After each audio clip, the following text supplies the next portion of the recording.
welcome everybody. I think we're going to get started. Can everybody hear me okay? All right, how's that? Sounds really loud up here. All right. So I'm Kelly Neff. I'm one of the pediatric epileptologists at Children's Hospital of Colorado. And on behalf of the Epilepsy Foundation, I'd like to welcome everybody to our Cannabis and Epilepsy Symposium. This is the first time that we've done this, so please bear with us, but we think we have a pretty exciting program going. I do want to, I'll let you know about this a little bit more, I'll remind you about this, but we're going to start off with the keynote speaker here, and then we're going to divide into two groups with the healthcare track going down to the second floor and the family track staying here. Just because that's how the tracks are labeled, that doesn't mean to be necessarily where you go. You can go where you feel it is best suited for your knowledge. We are going to try and stay on time. And so because of that, we're going to avoid asking questions. But instead, there will be cards around that you can write your questions, and at the very end, we'll have a panel where we can address most of those questions. I do want to put out a special thanks to everybody who's helped to coordinate this. Sarah Klein from the Epilepsy Foundation, especially Kristen Park from Children's Hospital of Colorado, who has spent a number of hours trying to contact speakers and put all of this together so that it flows nicely.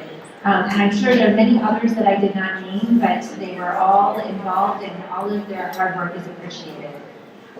So our first speaker is Dr. Nolan Kane from the University of Colorado. He's an assistant professor in ecology and evolutionary biology. He received his PhD from Indiana University, and prior to that was at Brown University. His research combines quantitative genetics, population genomics, and bioinformatics, mostly related to plants, not to people. And he actually studies sunflowers, mustards, chocolate, and hemp as model systems to look at evolutionary questions. And he's going to talk to us today about the cannabis plant diversity, genetics, and medically relevant chemistry. So we're going to start off with a botany talk. So with that, I'll welcome Dr. Kane up to the stage.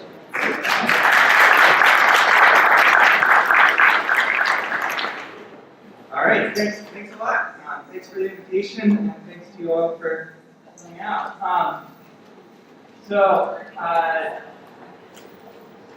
My talk might seem a little bit out of place in some respects, but of course, as you all recognize, this isn't really just about any plant. This is a plant that has a tremendous amount of history.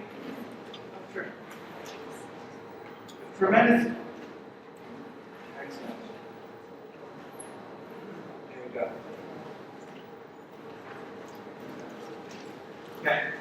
This plant has a tremendous amount of history, probably recognized as a medically important or recreationally important plant independently in multiple different societies, both in the Mediterranean, Far East. It's in many of the oldest medical texts with a wide variety of different potential uses that they talked about the plant. And I'm certainly not, as you all heard, I'm not an expert on any of this stuff. But I would like to briefly say that the reason that the plant is used by people, certainly one of the most widely used psychoactive substances on the planet, is because the plant's compounds interact with our endocannabinoid systems and probably other systems to affect all kinds of things: appetite, stress, seizures, pain, memory, sleep, feelings of well-being. All kinds of different important processes are certainly related to the endocannabinoid system. But what I want to talk about today is the body related to that and how that explains some of the medical challenges that we have with this plant. Right? So the most widely used compound related to cannabis is THC, and more recently people have started to recognize the importance of a number of other compounds. So THC is responsible for the high, and many other effects of the plant. CBD, bottom left, is what people often use for seizures and other kinds of medical treatments, but it's not as well understood how it works, and it's not one of the ones that seems to be mainly responsible for the high, but it doesn't interact with THC. CBG is the biosynthetic precursor of both of those, and CBN, except that all of these are, CBN is the breakdown product of CBD and THC, except all of these are actually not present in high levels in the plant. This is a little bit better picture of, that I stole from somebody else's website, is a little bit better picture of the diversity of chemicals found in the plant. So this is one of the challenges medically, is all of these have some potential medical effects. And there's a complex mixture of many, many compounds that many of which we don't really know how they work, what they do, and how they interact with each other. And that's sort of my, that's one of the things I want to emphasize today, and talk about how different plants might have different mixtures of these compounds, and how that might have pretty important effects that we may be missing in a lot of medical literature, although we're starting to appreciate it. So just to briefly mention,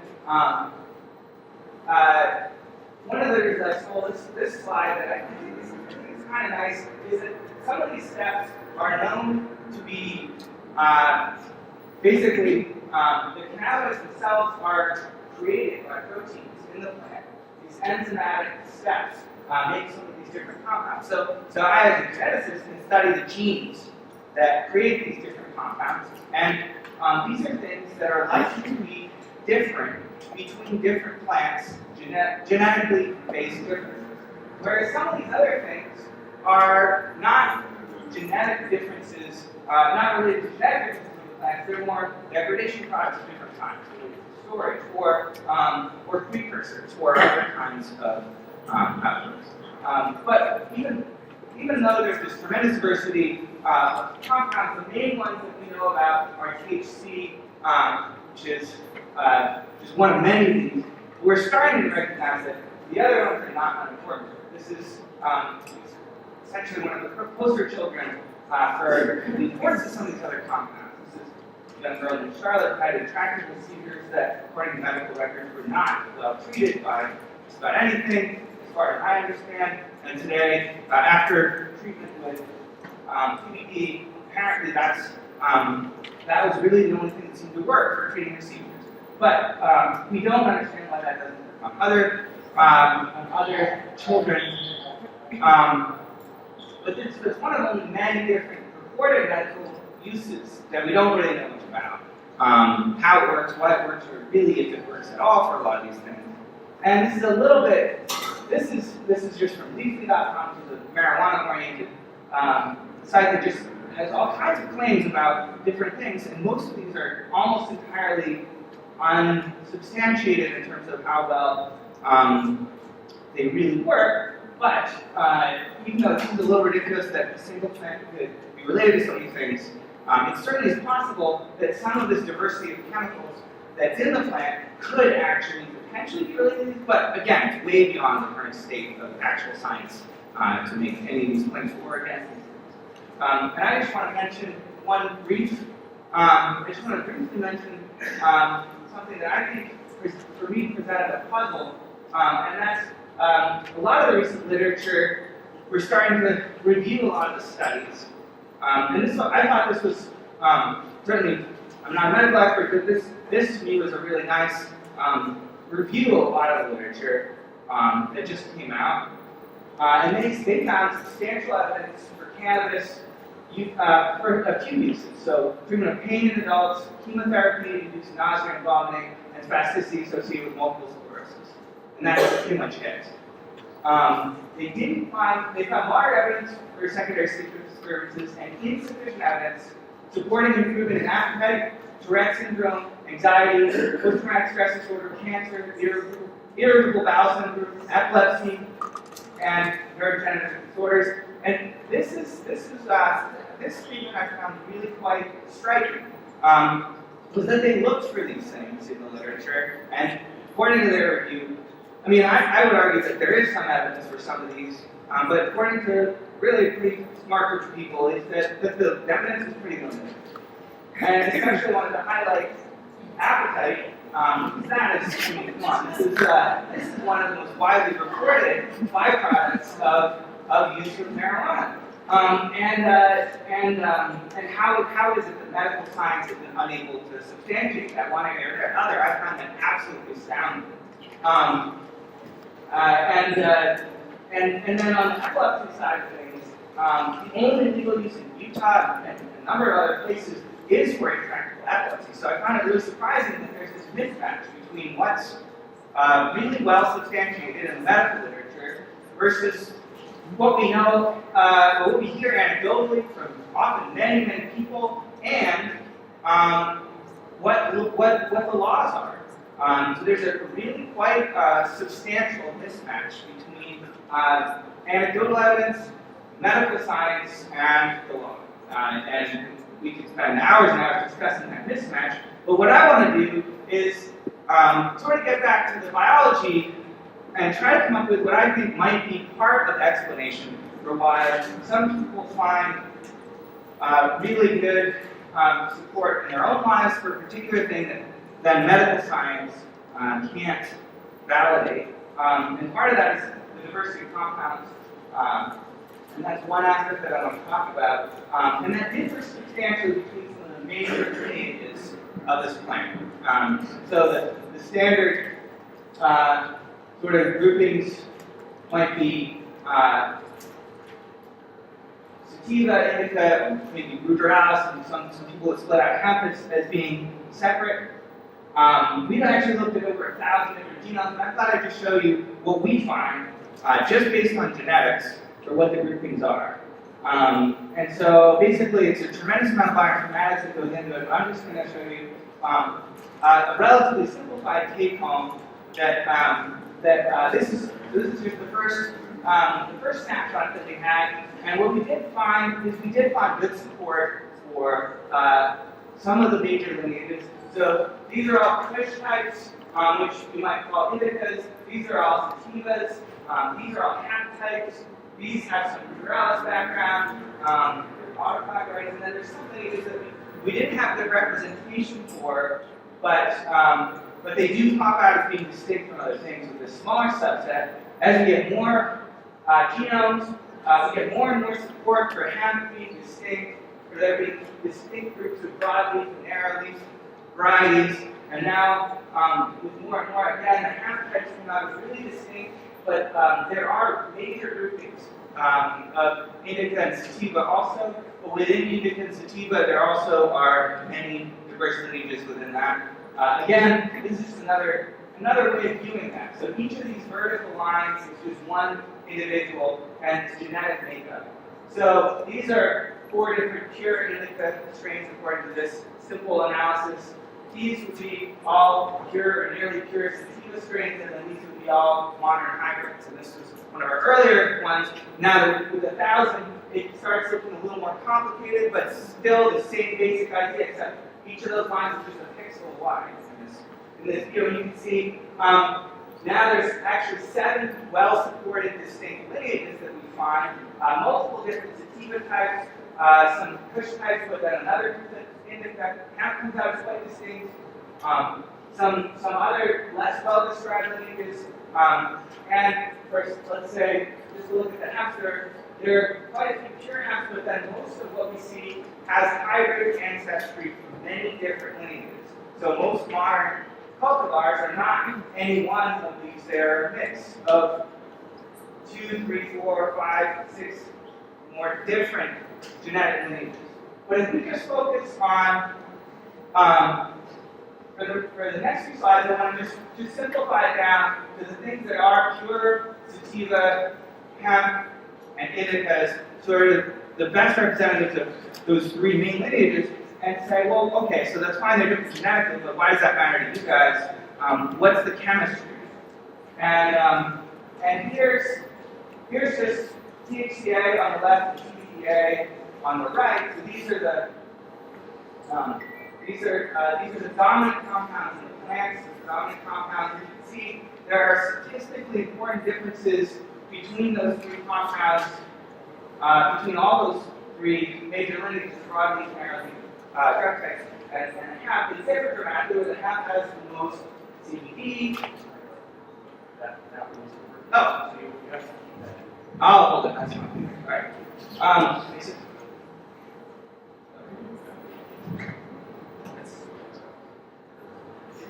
There we go. All right. So, So the CBD is higher in hemps, and the drug types have a lot more THC in this analysis, but there are some differences between the broadleaf and narrowleaf hemp types.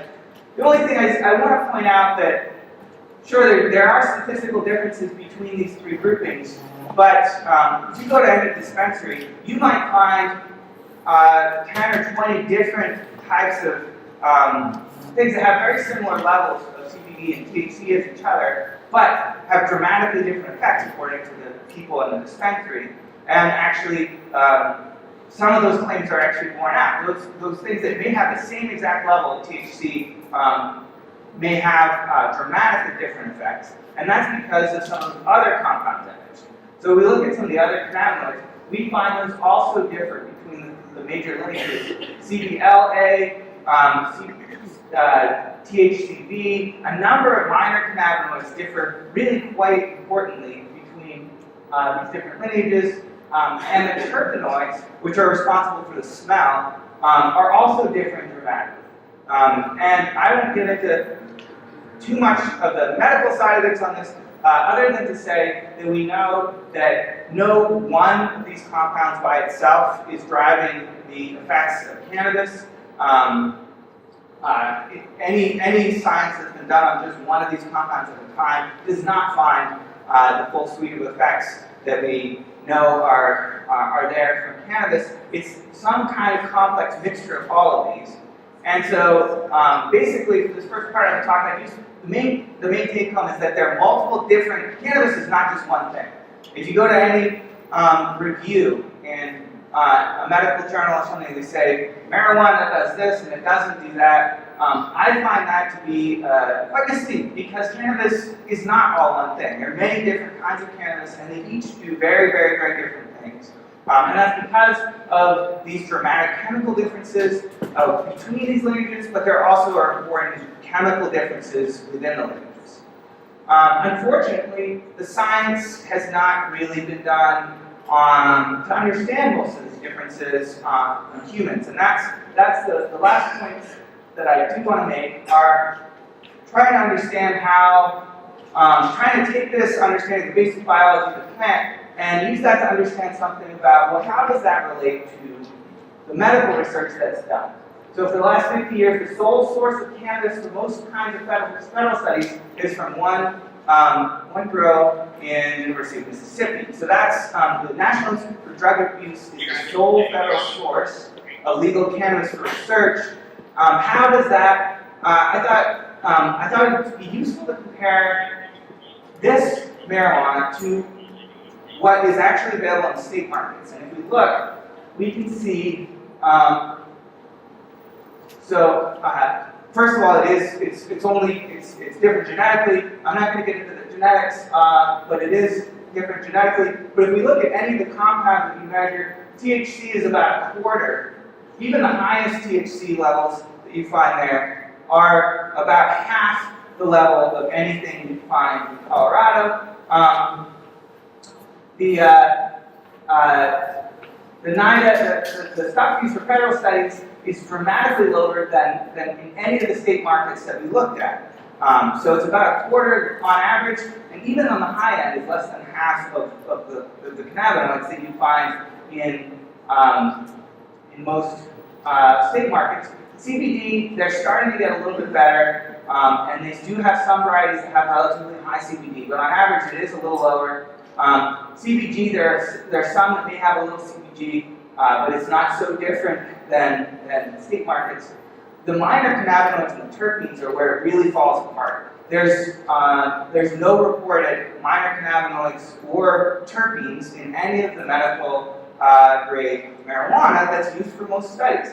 And to the extent that those compounds are biologically important, we're missing a huge part of the story in any of the medical literature that relies solely on those cannabis preparations, unfortunately. Another way, rather than these bar graphs, is to look at two compounds at a time. So CBD and THC, the ratio between them, we know, is hugely important on the effects that you'll get. And if we look at the NIDA marijuana that's used for studies, it's only a tiny subset of the diversity of CBD and THC and the ratios compared to what is actually available in any of the state markets. So that can be potentially important because people are making decisions based on medical literature on what they're going to take, and they won't really be able to even assess what some material is going to do to them, plus or minus. And this is a little bit more complicated, incorporating all of the cannabinoids that were measured, just really this is just a way of visualizing the diversity of chemistry. And again, NIDA is only a tiny subset of the diversity that is there. So again, it's really the same story as the previous slide. And so just to summarize that, NIDA varieties only have a small fraction of the total cannabinoids, and even the major ones are not at high levels like you find in any of the state markets. Even more worrying to me is there's no measurable minor cannabinoids or terpenes, but there is one cannabinoid that is much higher in the NIDA material. So to the extent that research is interested in that, NIDA has 11 to 23 times the level of CBN. And so that is a breakdown product of THC and CBD, and it's much higher levels than anything you find on the state markets. One explanation is basically they only grow marijuana every few years, and then they store it apparently in probably not very good conditions. And so it's basically starting to break down by the time it's used for medical research. So unfortunately, it's low quality. Some people have even claimed that the mold levels are so high that it would be illegal to sell in state markets in many cases. Here's a picture to drive home that. This is from Sicily, and you can see they're not the same thing. And she also reported that it doesn't resemble cannabis. It doesn't smell like cannabis. So, so that is a big caveat. That virtually all medical research is relying on this material that is genetically distinct and distinct from the three major lineages of cannabis material that's available in the state markets. And the federal material unfortunately doesn't reflect the diversity or quality available in state markets. On the other hand, I should give them some credit because up until a few years ago, there was really only one marijuana strain that was available for research, and it only had about 2% THC and basically nothing except for the CBN otherwise. So they are improving things from that very low level of diversity. But I would argue that care should still be taken in interpreting much of the existing cannabis research, and that might explain this big discrepancy between the anecdotal evidence and what is really well supported in much of the medical literature. On the other hand, I think that's not an intractable problem. I think we can improve future research by making sure that we do whatever we can to try and change the policy so that material is available for research that's a lot more reflective of the state markets. I also would argue that more basic science needs to be done on the endocannabinoid system and on the plants themselves, and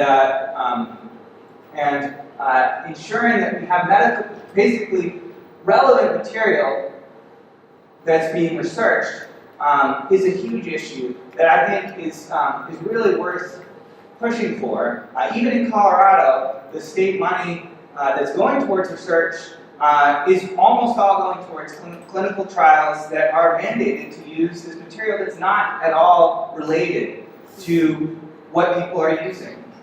So even the state money that's going towards research is virtually all going towards material that's not as relevant as it should be towards for people's decisions on the state market. So that's my take home. That I really think it's disappointing that our understanding of this plan is not where it should be given its importance. And I think we need to advocate for improvements on a number of different levels to make it more relevant and to improve the quality of our understanding of this whole important system that affects all kinds of aspects of human health.